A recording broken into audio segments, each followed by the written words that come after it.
Estamos en la tercera parte de esta serie que hemos titulado Muertos de Miedo. Y tal vez si es la primera vez que nos visitas o nos escuchas y la palabra serie no te suena mucho en una iglesia, le llamamos serie a tomar un tema e irlo abordando por 2, 3, 4 semanas o más. Y esta serie de Muertos de Miedo es una serie de 3 semanas que hoy termina. Y sabes, si no tuviste la oportunidad de estar las 2 semanas anteriores, te súper invito y recomiendo que puedas acompañarnos en nuestra página vidain.mty.org/mensajes y puedas buscar ahí los videos de los mensajes anteriores. La verdad es que si alguna vez tú me has escuchado comunicar aquí, probablemente vas a decir, Juan siempre dice lo mismo, pero es que en verdad esta serie es algo importantísimo y súper relevante para nuestras vidas. Por eso te invito a checar los mensajes, porque en lo personal es una serie muy padre. Y digo esto incluso desde mi punto de vista personal, porque el tema que hemos venido abordando en esta serie es algo con lo cual yo lidio, yo batallo y yo lucho. Venimos hablando acerca del miedo y probablemente cuando escuchas tú la palabra miedo, algo se te viene a la mente, tal vez arañas, tal vez perros, tal vez a la altura, tal vez películas de terror, tal vez te conectas muy fácil con la palabra miedo o tal vez tú dices, yo miedos yo casi no tengo. Sin embargo, difícilmente a la luz de lo que venimos hablando en estas 3 semanas y lo que vamos a hablar hoy, alguien de nosotros nos pudiéramos excluir. La realidad es que es algo muy presente y más en la generación en la que hoy estamos, que va tan rápido, que va tan acelerado, que el tema de la tecnología, redes sociales, crecimiento económico, nos hace tener cierta ansiedad o ciertos temores de quedarnos atrás o de perder algo. Y sabes, la primera semana, les voy a dar un pequeño preview, la primera semana Roberto nos habló de un miedo en específico. Los que estuvieron aquí probablemente lo recuerdan. Roberto nos habló acerca del miedo al futuro, del miedo que nos genera el perder algo el día de mañana. Y este miedo es algo súper relevante, algo muy presente. De hecho, los estadounidenses le han puesto una palabra que hoy en día es muy famosa y esa palabra es FOMO. ¿Cuántos de ustedes han escuchado alguna vez la palabra FOMO? Los que no la escucharon muy probablemente es porque no son millennials. Lo siento decírselos, pero muy probablemente esa palabra es muy millennial y es una palabra muy utilizada hoy en día. ¿Qué significa la palabra FOMO? FOMO significa esto, Fear of Missing Out. Fear of Missing Out, miedo a perderte de algo. Es un acrónimo típico o similar al YOLO, de You Only Live Once. Bueno, este es FOMO, Fear of Missing Out. Y es una palabra que los millennials, o al menos en Estados Unidos, la utilizan mucho hoy en día y se habla mucho de este tema porque es una palabra que describe el comportamiento de nuestra generación hoy. Hoy en día estamos constantemente con este miedo de perdernos de algo, a tal grado que todo el tiempo, no sé si te ha tocado estar en una reunión, en una cena familiar, en una comida y el celular comienza y empieza a vibrar y a vibrar y a vibrar. Y son mensajes, probablemente no llamadas. ¿Y qué empiezas a sentir dentro de ti? ¿Contesto?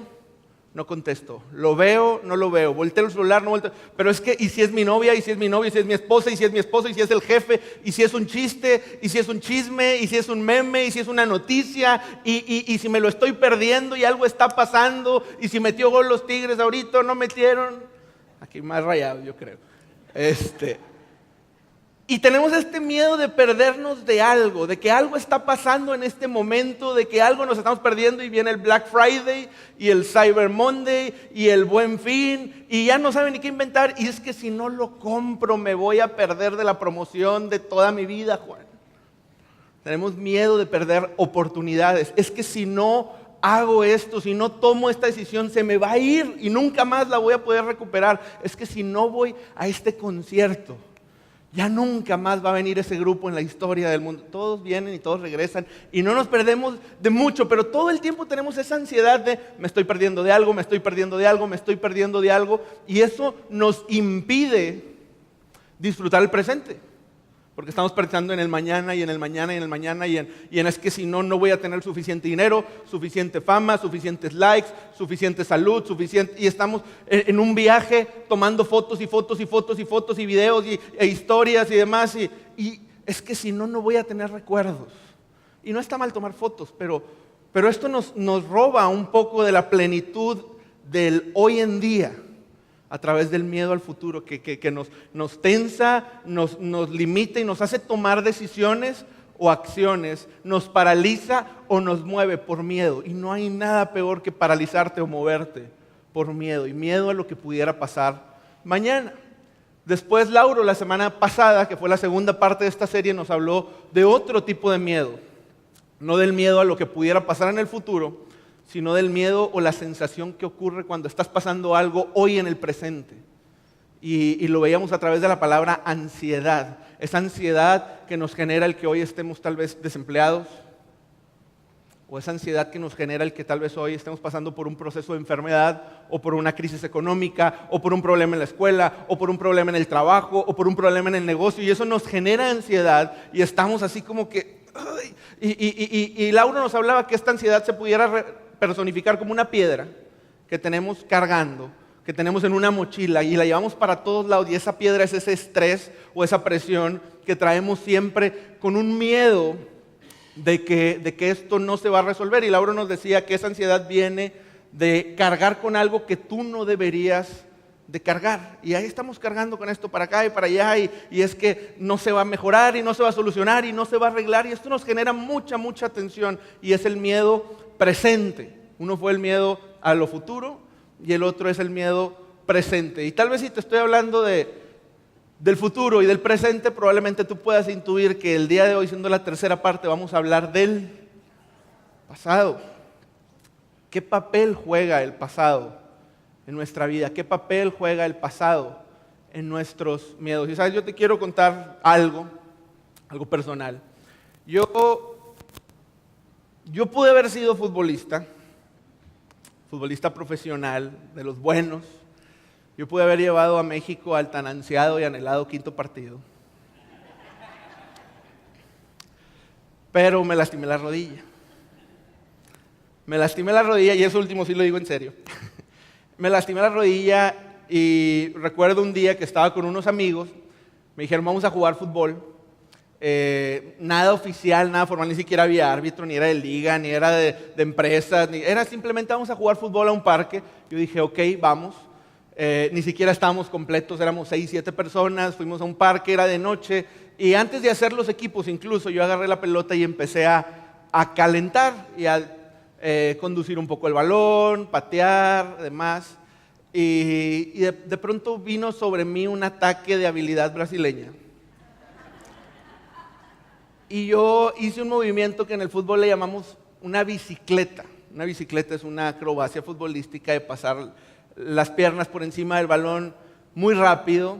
Y yo recuerdo que cuando empiezo a hacer esta bicicleta, hago un movimiento y no sé cómo ni por qué, pero de pronto piso el balón, lo piso mal y la pierna se me enchueca de una manera muy poco ortodoxa. Y para cuando me quiero dar cuenta, yo estoy en el piso con este hueso que se llama la rótula, en lugar de estando aquí, estando acá. Y mi pierna totalmente desfigurada. Se quedó ahí el hueso con un dolor muy fuerte en el hombro, que en ese momento no sabía que era una fractura de clavícula, con un dolor muy fuerte en el tobillo, que en ese momento no sabía que era una fractura de peroné.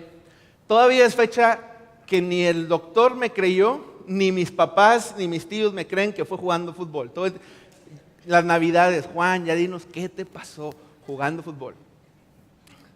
Y yo estaba ahí, todo chueco, con mucho dolor, hacía frío, la ambulancia se tardó en llegar 3, 4 años, fueron 30 minutos, pero para mí fueron una eternidad en el frío, la tensión. Llegó el paramédico te endereza la pierna en ese momento para subirte a la camilla, obviamente eso te desgarra todo por dentro. Me tuvieron que operar del tobillo, fue una placa de varios tornillos, me tuvieron que operar de la rodilla, reconstruir ahí algunas cosas y tener la férula para la clavícula.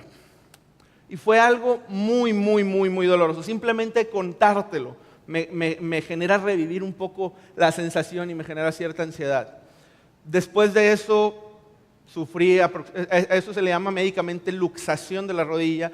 He sufrido aproximadamente unas 4 o 5 luxaciones más. Algunas más fuertes, unas menores en las 2 rodillas. Después ya me di cuenta que estaba defectuoso. En las 2 rodillas y algunas jugando fútbol. Otras incluso, un par de ellas caminando, haciendo algo trivial, dando un movimiento en falso y de repente se te queda la pierna y se te sale el hueso hacia un lado y es un dolor y una sensación demasiado molesta que genera dolor posterior, que genera reposo, rehabilitación, medicinas, etcétera, etcétera. Y yo solamente de recordarlo, de pensarlo, de a veces ver jugadas en el fútbol en la tele parecidas, me genera una ansiedad que digo, no quiero volver a pasar por ahí jamás. ¿Sabes? Los doctores que tratan esto se le llaman traumatólogos, ahora entiendo por qué. Y cada vez que visitaba al traumatólogo por un tema de la rodilla, el doctor te acuesta en una cama, en una camilla, te dice que aflojes tus piernas y empieza a hacer una prueba en donde te empieza a mover el hueso de la rótula hacia un lado, a ver hasta dónde topa. Y cuando el doctor está haciendo eso, viene sobre ti un amor increíble por querer golpear al doctor con todas tus ganas porque duele demasiado y genera mucha tensión. Y el último doctor con el que fui era de esos doctores así tipo eminencia que tenía alumnos en su consultorio que estaban tomando notas y pasándole la pluma y la receta y demás. Y este doctor me está haciendo esta prueba y cuando mueve la rodilla y la mueve como si fuera de plástico y la está moviendo, yo empiezo a hacer una cara de terror y le dice a sus alumnos, ven, mira, otra vez. Y le mueve, mira, ven lo que hizo. Y así estuvo como 3 veces. Y le dice el doctor a los alumnos, como voz de maestro. ¿Cómo se le llama eso? A lo que uno de los alumnos, como que era el que más estudiaba, dice, se le llama aprensión post-luxación. Y dice el doctor, totalmente cierto. El paciente tiene un terror, un miedo, un trauma de que le vuelva a ocurrir esto otra vez. Y yo, de veras, doctor. Fuerte. Y sabes, yo no iba a ser futbolista profesional, les eché una mentira, digo una broma, aquí no se puede echar mentiras. Pero me encanta el fútbol, me apasiona mucho el fútbol, verlo, jugarlo. Y es tal la aprensión y el tema de no querer volver a pasar por eso que más que nunca ahorita he considerado el dejar de jugar fútbol, no sé por cuánto tiempo. Lo mío yo creo que ahora va a ser el FIFA, pero yo ya no quiero volver a pasar por ahí. Yo ya no quiero volver a sentir eso, yo ya no quiero volver a experimentar eso. Eso fue algo que me pasó en el pasado, me ha pasado en el pasado, que quiero que quede ahí. Sin embargo, pareciera como que a veces algo me lo quiere recordar y se vuelve a presentar y eso me genera un miedo que me hace hacer o dejar de hacer cosas. Y sabes, hablar de mi rodilla puede ser algo trivial, no tanto porque es salud, pero puede ser algo trivial y secundario, a la luz de que aquí en este lugar habemos personas que hemos vivido cosas mucho más trascendentes que no queremos volver a vivir y que no queremos volver a experimentar y que han marcado nuestra vida de alguna manera. Aquí en este lugar hay gente que tal vez ha vivido un proceso de divorcio o de abandono, que tú dices, híjole Juan, simplemente cuando lo pienso siento lo mismo que tú sientes cuando sientes lo de la rodilla o más. Tal vez aquí hay gente que ha pasado por pérdidas de seres queridos, por pérdidas de embarazos, por pérdidas de hijos. Y tú dices, Juan, eso es algo que aunque ocurrió en el pasado, de repente se revive y me marca y me hace tomar decisiones o dejar de tomar decisiones. O Juan, tal vez aquí alguien pasó por cáncer en su familia o incluso por cáncer en su propia vida y hay un miedo, hay un temor, hay un terror de que esto se pudiera volver a presentar. Y es ese miedo o es ese pasado que marca nuestro presente y que marca nuestras acciones que impactan nuestro futuro. Y tal vez no solamente cosas que nos pudieran haber pasado de una forma pasiva, sino tal vez cosas que tú y yo hemos hecho, errores que hemos cometido, traiciones, decepciones, engaños, fracasos que hemos tenido o incluso, permíteme utilizar la palabra, pecados, que tú y yo sabemos que hemos tenido en nuestra vida que de alguna manera nos han marcado. Nos han marcado al grado de que hoy pensamos y actuamos de una manera por esos errores que hemos cometido y nosotros nos volvemos nuestro más grande crítico. No sé tú, pero la verdad es que yo tengo mucha facilidad para autodesmotivarme y para decirme, tú no puedes. Acuérdate lo que hiciste. Acuérdate aquella vez que fallaste. Acuérdate de aquella persona que traicionaste. Acuérdate de aquel fracaso laboral que tuviste. Y tú no puedes amar bien, y tú no puedes emprender bien, y tú no puedes seguir a Dios bien, porque es que ¿cómo vas a seguir a Dios si tú hiciste esto y esto y esto y esto y esto? Y tú no puedes tener una familia bonita porque tú, acuérdate que le fallaste a tu papá, le fallaste a tu hijo, le fallaste a tu esposa, y hay cosas en el pasado que se vuelven tan relevantes en nuestro presente. Y ese miedo comienza a hacer que tomemos ciertas decisiones que hoy en día nos definen y nos marcan, y tenemos esas cicatrices que hoy en día pudieran parecer que marcan nuestra vida, y es algo muy incómodo que estamos hablando de miedo al futuro y de este FOMO de todo el tiempo estar pensando en lo que me estoy perdiendo, que me impide disfrutar el presente. Hablamos de la ansiedad presente, de las broncas que tenemos diariamente, porque todos tenemos nuestros retos, y eso nos genera cierta ansiedad. Y ahora Juan nos viene a traer que aparte el pasado nos genera miedos o ansiedades. Yo sé que este tema pudiera llegar a generar cierta tensión. Oye, ¿qué onda? Viví esto que me impacta ahorita en mi presente, ahorita estoy viviendo esto, y aparte hay cosas que ni he vivido, pero ya siento que las voy a vivir, y estamos muertos de miedo, estamos aprisionados por el temor, estamos tensionados por el temor, y estamos sugestionados de alguna manera en cómo actuamos y cómo vivimos por nuestros miedos. Y el día de hoy yo te quiero compartir una historia o una carta más bien, que está en la Biblia, está en el Nuevo Testamento. La escribe un hombre llamado Pablo. Tal vez algunos de ustedes saben mucho de Pablo, algunos tal vez un poco menos o nada, pero Pablo fue un personaje histórico, existió, hay historiadores no religiosos que datan acerca de Pablo y de lo que él hizo en la historia. Y Pablo fue una persona que perseguía el cristianismo, era anticristianos porque era muy celoso judío, muy celoso romano, y estos están haciendo una revuelta, incluso mandaba apedrearlos, mandaba matarlos, pero de pronto tiene un encuentro con Jesús, lo suficientemente fuerte que cambió su vida por completo y se vuelve el más grande comunicador y el más grande entusiasta del mensaje de la fe. Y Pablo cambió el mundo. Pablo puso el mundo de cabeza a través de sus viajes, de sus mensajes, y impactó ciudades, países sin tecnología, sin WhatsApp, sin redes sociales. Y Pablo hizo un gran impacto, mandó muchas cartas, y una de estas cartas es esta carta que vamos a hablar el día de hoy, no muy famosa, chiquitita, y es la carta a Filemón. Es una carta de un solo capítulo, está en el Nuevo Testamento, y básicamente es una carta que Pablo escribe a sus 80 y tantos años. Ahí dice en la carta que Pablo está muy anciano, la escribe desde la cárcel, y Pablo le está escribiendo a Filemón, una persona a la cual él quiso mucho y a la cual él se invirtió como líder y la desarrolló y la preparó, y Pablo le está escribiendo algo muy padre. Y Pablo, te doy contexto en los primeros capítulos, donde te quiero mostrar toda la carta, te invito a leerla en tu casa si puedes. Pablo le dice: Filemón, tú sabes que yo te amo. Filemón, tú sabes que yo te respeto mucho, que te admiro, que sé que eres una persona increíble, que sirve a Dios con todo su corazón, que es una persona que tiene frutos de parte de Dios. Y sabes, te quiero pedir un favor, le dice Pablo a Filemón. Y le dices más, te lo pudiera ordenar, tomando en consideración quién soy yo, y está padrísimo el lenguaje que utiliza Pablo, dice, te lo pudiera ordenar, pero te lo quiero pedir de favor para que quede en tu decisión y en tu gusto y no lo hagas por obligación. Le dice Pablo, conocí a alguien en la cárcel. Pablo estaba en la cárcel por predicar a Jesús, no por nada malo que haya hecho. Había gente que no estaba contenta con que Pablo predicara a Jesús. Pablo le dice, conocí a alguien en la cárcel y esa persona conoció a Dios por mí. Yo le compartí el mensaje. Esa persona no estaba en la cárcel por guapo, era alguien que había hecho muy probablemente algo malo. Y le dice Pablo, y esa persona me dice que te conoce. Se llama Onésimo, muy bonito nombre, por si quieren ideas de nombres. Se llama Onésimo, y Pablo le dice a Filemón, me dice que te conoce, y sabes, ya va a salir de la cárcel de hecho, y quiero enviártelo, quiero que vaya contigo a tu casa. Y aquí es donde entra la parte que vamos a ver de la carta, y dice, y si me tienes pues por compañero, otras traducciones dicen, Pablo, si verdaderamente eres mi amigo, acéptalo como me aceptarías a mí.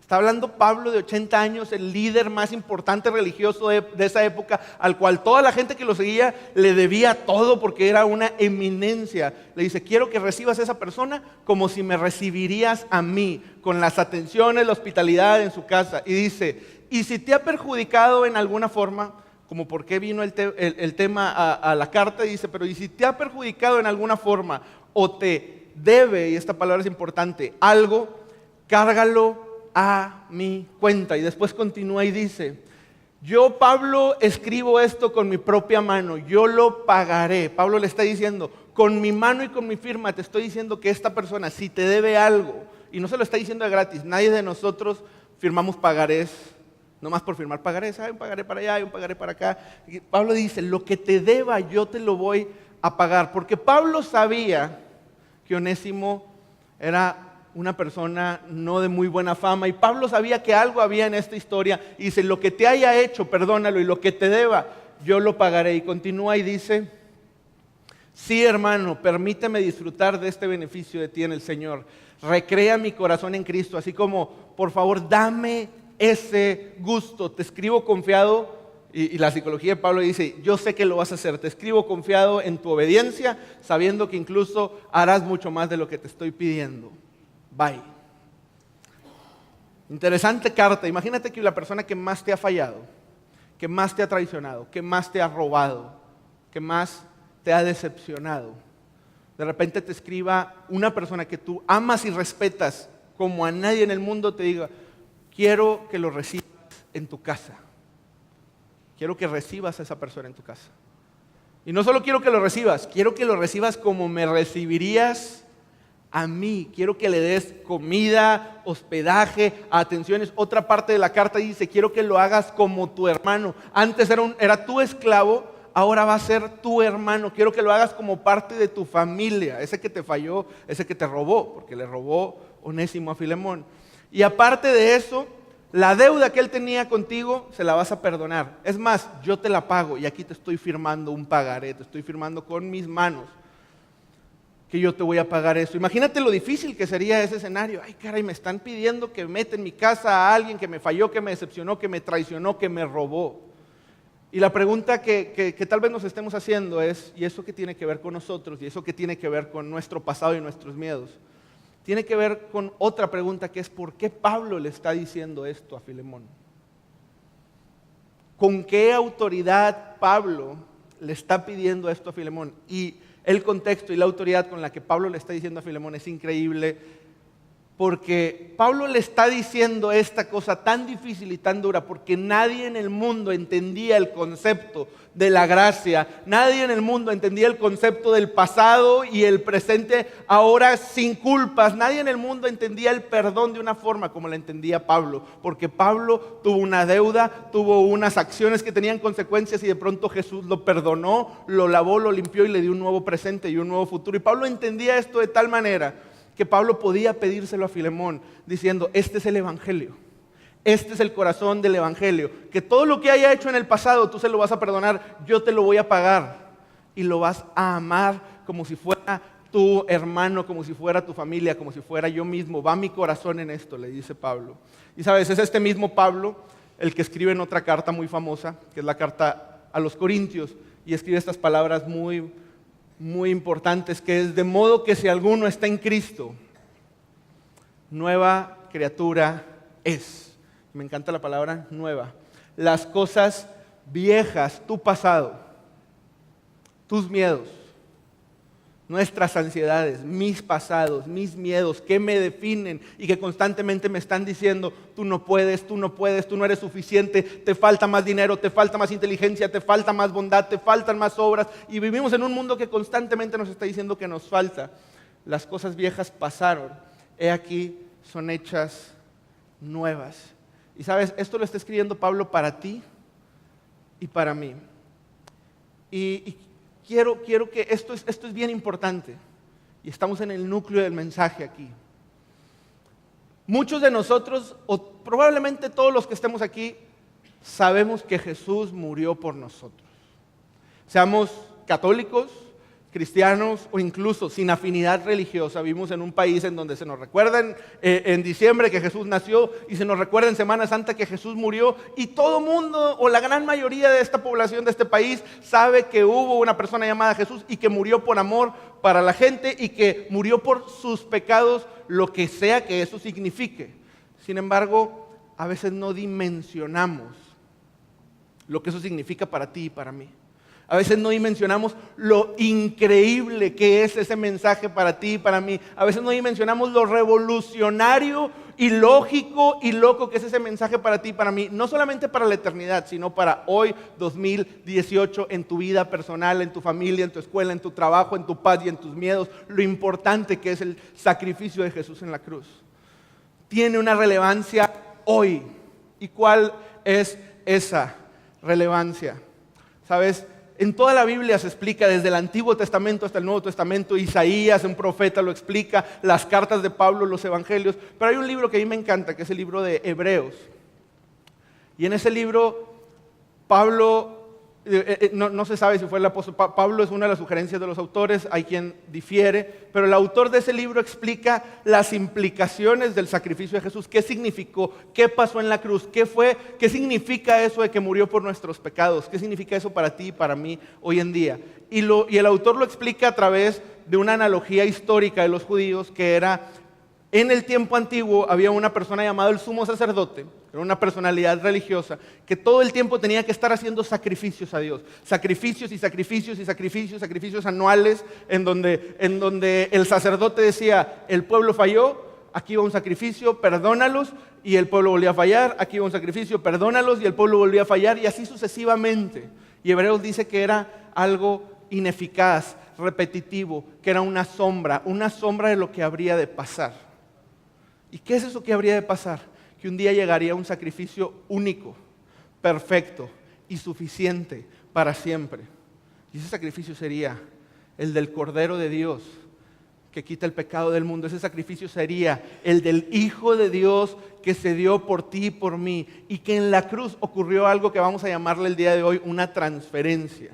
Y que vamos a utilizar la analogía que está utilizando Pablo en su carta. Y Pablo entendía el evangelio tan claro y lo vivía, que lo pone en esa carta, en donde había una deuda, Filemón, Onésimo.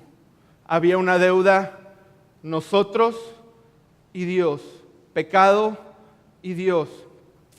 Y en la cruz ocurre una transferencia. Pablo dice, esta deuda que tiene Filemón, que tiene Onésimo contigo, Filemón, pásamela a mí. Y toda la deuda, sean 100,000, 200,000, 1,000,000 de pesos, 10 millones de pesos, toda esa deuda, pásamela a mí, yo te la voy a pagar. Eso hizo Jesús por nosotros en la cruz, y eso lo entendemos muchos de nosotros. Jesús pagó por nosotros, pero no entendemos lo que ocurrió por el otro lado. Todo lo que era Jesús, toda su poder, toda su santidad, todo su amor, toda su justicia y su perfección fueron puestas de acá hacia nosotros. Y Pablo le dice a Filemón, así vas a recibir a Onésimo como si me recibieras a mí. Onésimo soy yo. Cuando veas a Onésimo vas a ver a Pablo, lo vas a tratar como Pablo, lo vas a amar como a Pablo, porque yo estoy poniéndome de frente a él y ahora Onésimo es Pablo y lo que tú hagas con Onésimo se lo estás haciendo a Pablo. Y eso ocurrió en la cruz, en donde tú y yo tenemos la justicia, la perfección, la santidad, la hermosura, somos tan completos, tan perfectos y tan santos como Jesús. Y tú dices, Juan, pues yo no me siento tan perfecto ni tan santo. Lo eres. Y ahí es donde es ilógico y revolucionario. Lo eres. En el momento en que tú aceptaste el sacrificio de Jesús, ¿sabes qué ve Dios en ti? Perfección. Tú dices, Juan, yo escuchar esa palabra la veo a kilómetros y años luz de mí. ¿Sabes lo que Jesús ve en ti? Lo que Dios ve en ti, ve perfección. Y todo el tiempo estamos en un mundo que necesito hacer más y necesito hacer más, y es que no tengo lo suficiente y no soy tan famoso y no tengo tantos likes y no tengo tanto dinero y no tengo la familia que quiero y no tengo el carro que quiero, y estamos constantemente creyendo que algo nos falta. Y a través de la cruz, Dios te dice, tú eres perfecto. Tú eres amado. Tú eres suficiente. Tú eres aceptado. Cuando yo te veo a ti, así como cuando Filemón ve a Onésimo, va a ver a Pablo. Cuando Dios nos ve a nosotros, ve a Jesús. Y nos ama como a Jesús, y somos sus hijos, y eso nos debería de dar a nosotros algo increíble. Y es el mismo libro de Hebreos que escribe esta este mensaje en Hebreos capítulo 4 que vamos a leer y dice: así que acerquémonos confiadamente al trono de la gracia para recibir misericordia y hallar la gracia que nos ayude en el momento que más la necesitemos. Este versículo es increíble y me encanta esta palabra. Hemos hablado de miedo, y eso genera tensión. El miedo al futuro. ¿Qué va a pasar con mi futuro? El miedo presente es ansiedad y esa piedra y ese estrés y no van a mejorar las cosas. El miedo por el pasado, que es que eso me definió y yo no puedo ser una persona. Lo contrario a miedo es seguridad y confianza. ¿Cómo se vería nuestra vida si viviéramos una vida segura y confiada de que podemos entrar ante su gracia y de que Él, al momento oportuno, en el momento en el que más la necesitemos, en el momento en que Dios decida, vamos a hallar ese socorro y esa ayuda de parte de Dios, pero Dios está en control y yo puedo vivir una vida confiada? Hablamos de tensión, y esto se soluciona ahí a través de la cruz. Podemos hoy respirar y vivir una vida confiada de que Dios tiene control de nuestro pasado, de nuestro presente y de nuestro futuro. Y sabes, al final vamos a cantar una canción, y la banda nos va a acompañar, y vamos a cantar una canción en donde vamos a decirle algo a Dios, como una oración que tiene todo que ver con este tema, porque tú sabes, si has venido asistiendo tal vez aquí a Vidaín varias veces, tú sabes que somos una iglesia que nos encanta que el mensaje sea práctico.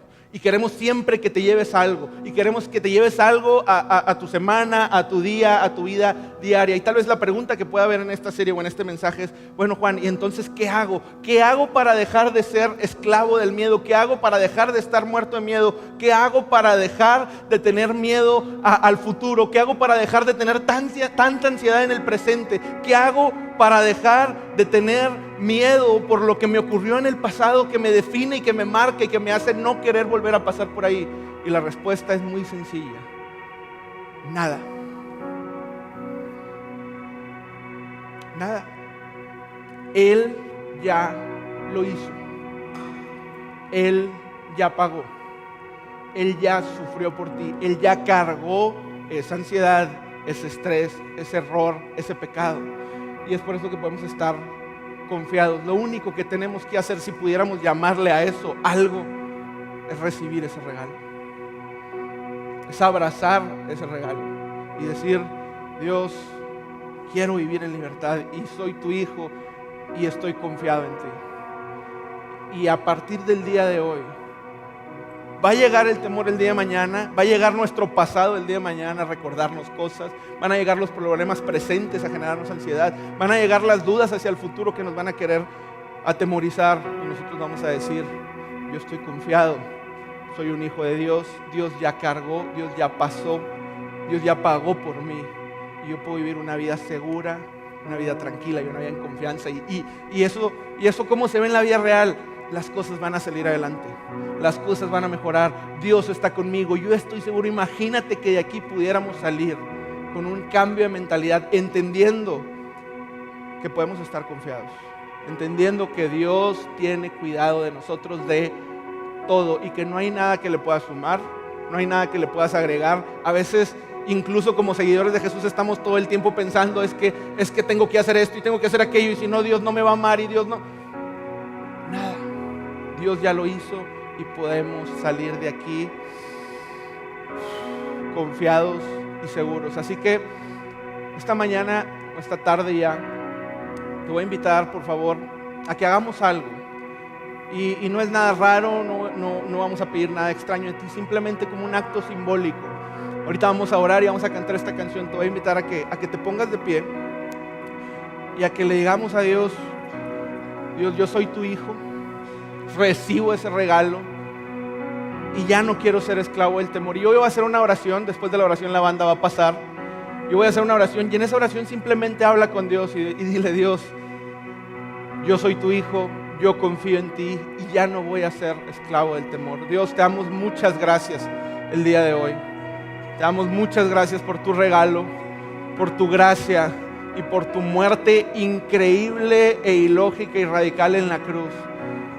Esa muerte que cargó con nuestros temores, con nuestras presiones, con nuestro pasado, con nuestro pecado, y que el día de hoy podemos decir con certeza que si recibimos tu regalo por fe, nosotros deberíamos y vamos a ser personas confiadas, en paz, seguros de que vengan tribulaciones, vengan problemas, vengan retos, tú estás con nosotros. Tu palabra nos recuerda que ni lo alto, ni lo bajo, ni lo pasado, ni lo futuro, ni lo presente, ni lo porvenir, nada nos puede separar de tu perfecto amor, Dios. Así que hoy yo sé que aquí hay personas que están viviendo cosas retadoras el día de hoy, que pueden tener muchos miedos hacia el mañana, o que pudieron haber vivido cosas en el pasado que hoy los atemorizan y los definen. Dios, lo ponemos todo a los pies de la cruz y declaramos que somos tus hijos y que a partir de hoy le vamos a decir al miedo: soy un hijo de Dios y Dios está en control y puedo vivir en confianza y acercarme a Él en confianza. En tu santo nombre, Jesús. Amén.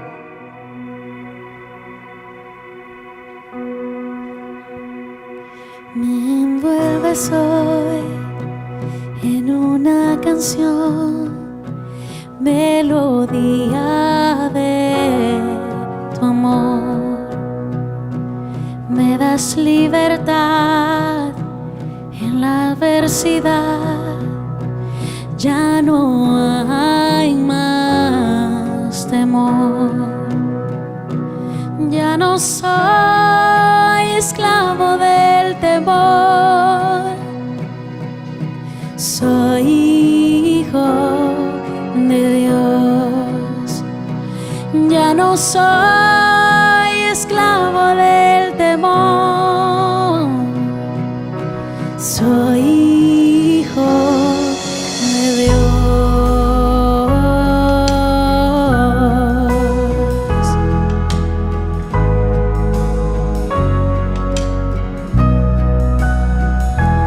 Antes de nacer, escogida fui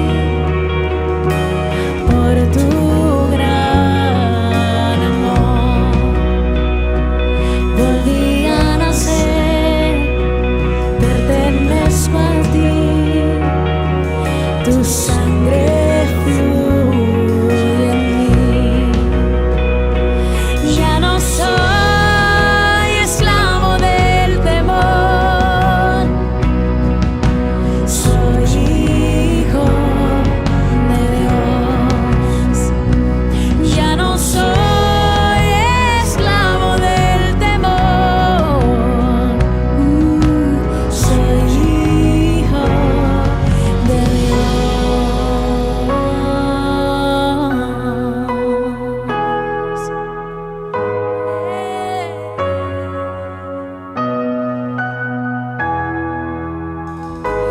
Estoy rodeado